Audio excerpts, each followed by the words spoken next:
Let's meet a doctor spearheading incredible initiatives. I'm Kate Save. The Inspired CEO starts now. Welcome to The Inspired CEO, where each episode we explore the innovative wellness practices that are driving success and longevity in the modern business world. In this episode, I sit down with Dr Peter Brukner, medical doctor, founder and chairman of SugarByHalf and Defeat Diabetes, to discuss his varied and inspiring journey. So thank you for joining me today, Peter. Pleasure, Kate. Now, you've got a very long history in exercise medicine or sports medicine, so tell me how this started. Well, I guess as a kid I was always a sports nut, and I was always watching sport or playing sport or reading about sport, and I wanted to actually be a sports commentator, but my mother thought that wasn't a very appropriate profession for her little darling, and so I finished up doing medicine, and but then after I graduated I sort of gravitated into sports medicine, which was just sort of starting around that time, and so I was really involved right at the start of the sports medicine journey, if you like. Yeah. And you founded the Sports Medicine Centre, is that correct? Yeah, I started a sports medicine clinic called Olympic Park Sports Medicine Centre here in Melbourne, and that's the largest multidisciplinary sort of centre in the country, and also got very involved in establishing the sports medicine as a profession. And yes. We actually formed a college, and over a period of about 20 years, we developed the profession to the point where it became a fully fledged medical specialty. It was the first new college to be a medical specialty. So yeah, that was a fascinating journey, and kept me pretty busy for 20 odd years. And what do you think are the most memorable parts of that journey? What are those moments that you go, this is when it all changed? Well, it's funny because when we started this process to become a specialty, they said, oh, it'll take 15 years, and we said, oh, no, you haven't seen us in action, Sure enough, 15 years later, we became a specialty. Gosh. And it was a massive journey, and we had a lot of sort of roadblocks along the way. They abolished the whole process halfway through. I remember sitting outside, ministers' offices in Parliament House and lobbying people and lobbying other colleges. So to finally get that through, that was a great moment, that I was very proud of and felt really good about. So that was probably the crowning, achievement really from that point of view. We also wrote a textbook called Clinical Sports Medicine, which we just started off as a little sort of manual, and is now now at its 6th edition, and finished up being the main textbook used around the world for sports medicine. So that's been lovely seeing that sort of grow and develop, and get a whole lot of people involved in that process, and then managed to get involved with a number of sporting teams over the years, and from AFL teams to national sporting teams, swimming, hockey, athletics, soccer, cricket. Did a couple of Olympics, the World Cup soccer. Did a stint over in England at Liverpool Football Club in the Premier League, and then did a few years with the Australian cricket team, touring around with them. So yeah, it's been fun, and I've been lucky. I've managed to combine my passion, I guess, and my profession, which I guess not many people are able to do. So I've been very fortunate. And that ability to travel as well and live in another country and work, that would be an experience. Yeah, I've done that a couple of times, I think it's a great experience for anyone. My kids are all doing it now. They're off in other countries working and so on. I think it's just a really great life experience, and you sort of take yourself out of your comfort zone. I mean, when Liverpool approached me, I was fine here. I had a great job, and I had plenty to do, but I thought, well, here's a challenge to take myself out of my comfort zone a little bit, and go over to another country and another culture, and see if I can make a difference there. So yeah, it was exciting. I'm very curious, with starting this specialist team and multidisciplinary team, who were the first different types of modalities that you? Yeah, we started with obviously with doctors. Yes. Physiotherapy has always been a really key part of the clinic. Yes. We've also had massage therapists. I've had dietitians, psychologists, exercise physiologists, different types of doctors. So we've had surgeons, orthopedic surgeons, neurologists, pain medicine specialists.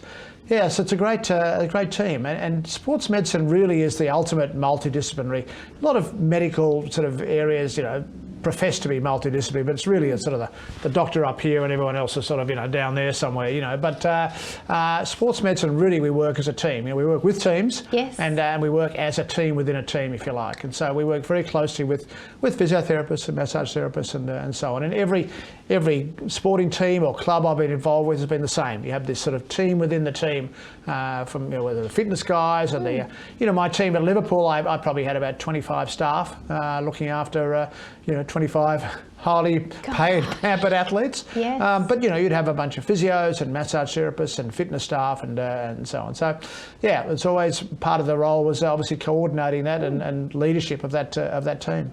Now, you took a very brave step a while ago and really pivoted your career journey, and you started SugarByHalf and Defeat Diabetes.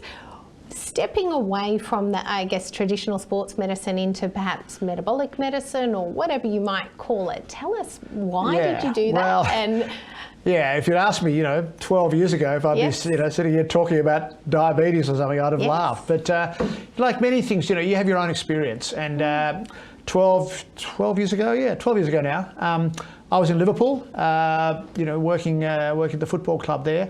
And if you'd asked me then, you know, was I healthy, I'd have probably said, yeah, you know, I'm fine. You know, I'm fine. You know, I you know, exercised regularly. I ate, you know, what I thought was a good diet. You know, my blood sugar was fine. Everything was good. The reality was I probably wasn't quite as good as I thought I was. For a start, I had a family history of type 2 diabetes. My father developed type 2 diabetes at the age I was at then, and I didn't want to go down that path.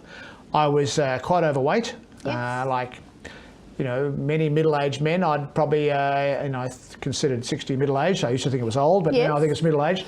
I used to, I'd probably put on 0.5 kilogram a year for 30 years. You know, just slowly getting thicker around the waist, and my kids are starting to sort of poke me in the guts and say, you know, come on, Dad. And so we're only talking 15 kilos over 30 years, so it's not a huge amount of weight. Well, it's gradual, but it was quite, you know, if you're 15 kilograms overweight, that's not great, you know. And I was borderline obese on the sort of scale and so on. So I was overweight. I also had some blood abnormalities. I'd had a thing called a fatty liver for the previous 10 years. I didn't really understand what a fatty liver was, and I figured I was on a low-fat diet, you know, so like most doctors, I ignored it. And I had, you know, high triglycerides, high insulin levels and so on. So I was metabolically unwell, and in retrospect, I was clearly pre-diabetic, but I didn't understand it at the time. And it wasn't talked about a lot 12 years ago, pre-diabetes. No. Yeah. And then, so then I sort of, a colleague of mine, Tim Noakes in Cape Town in South Africa, who's a super smart guy, and he sort of came out and said that he thought the whole diet thing was wrong, that we were actually, that carbohydrates were the problems, not fat. And he'd actually adopted that diet and reversed his type 2 diabetes. Right. And when I saw that, I thought, oh, Tim, come on, don't be ridiculous. You know, we can't, you know, we've all been on this, we all know low fat's the best way to go. So, but I thought, oh no, I need to look into this. So I read a book initially, which by Gary Taubes, called Good Calories, Bad Calories. And that book was fascinating in that it talked not just, you know, carbohydrates versus fat, but explained the politics of how the low-fat movement had won out over the low-carb movement, the low-sugar movement, back in the sort of 60s and 70s, which I'd always assumed was due to, you know, research and science. But turns out to be due to money and politics and power. And a lot of people would have heard about this Ansel Keys study, or the 7-country study that was actually 20 countries. 22 countries, 22 countries. Yeah, it's quite fraudulent. And you know, once you start reading that, you think, oh boy, it just challenges your beliefs. And I remember, you know, sitting on the edge of my bed in Liverpool, I had a lovely apartment overlooking the river, looking out over the Mersey, thinking, nah, you know, this couldn't be. You know, this couldn't be. You know, we couldn't have been on the whole Western society had been on a diet, you know, low-fat diet for 30, 40 years. And here, you know, there was more and more evidence that I was reading that it was wrong. I found it quite confronting, really, you know, and also having to admit that, you know, everything I've been telling people, and also I've been telling people, you know, advising people, you know, especially athletes, lots of carbs, lots of carbs. So that was very challenging. So the more I read, the more I thought, I think there's something in this. So I thought, well, I need to do a little experiment. And even though, experiments with an n=1 are a waste of time, except when the one is you. And so I decided it was going to be an n=1 experiment on myself. So I went low carb for 3 months. Yes. So stopped eating, all the sugary foods and starchy foods. So no rice, pasta, potatoes, cereal, all that sort of stuff. Yes. Went back to eating probably the way that my grandparents would have eaten. Absolutely. Just real food, meat, fish, eggs, all that cholesterol, and dairy, all that saturated fat, butter, all that, stuff, non-starchy vegetables, and the only fruit I ate was berries. Yes. So I did that for 3 months. You lost 13 kilos, I heard. I lost 13 kilograms in 13 weeks. Yeah, yes. It was very symmetrical. And took you nearly 30 years to put on 15 kilos, and you got 13 kilos. Lost 13 in 13 weeks. Amazing. And felt fantastic. Yes. And then did my bloods at the end, and every one of my metabolic abnormalities had come back to normal. I'd had a fatty liver for 10 years at least, back to normal. And my triglycerides back to normal.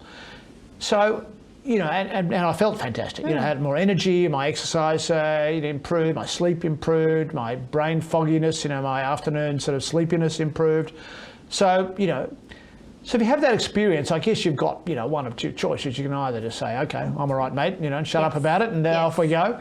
Or you can sort of become a bit of an advocate for that type of lifestyle. And to be honest, I didn't have much of a choice. People would come up to me and say, God, what have you done? You look great, and so on. So I became a bit of an advocate for that and started talking about it and writing about it and meeting up with fellow, like-minded low-carbers, as we call ourselves. Yes.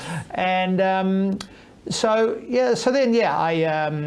decided, well, we need to do something about it. And so we started a charity called SugarByHalf, as its name implies, to try and reduce the amount of added sugar by half. I mean, the average Australian probably has about 20 teaspoons of added sugar a day. Wow. And the World Health Organisation recommends, ideally no more than 6. So we figured getting it down by half was a good start. And so we've got a lot of school programs, a lot of videos and lessons for schools from that program.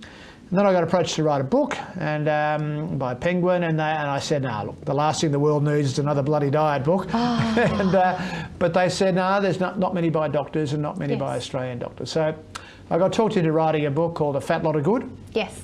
And that finished up on the bestseller list for 3 months, and it sold really well.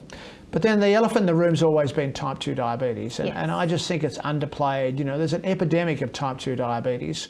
There's 2 million Australians with type 2 diabetes, and it's the most common cause of blindness, the most common cause of amputations, the most common cause of kidney disease, heart disease, Alzheimer's.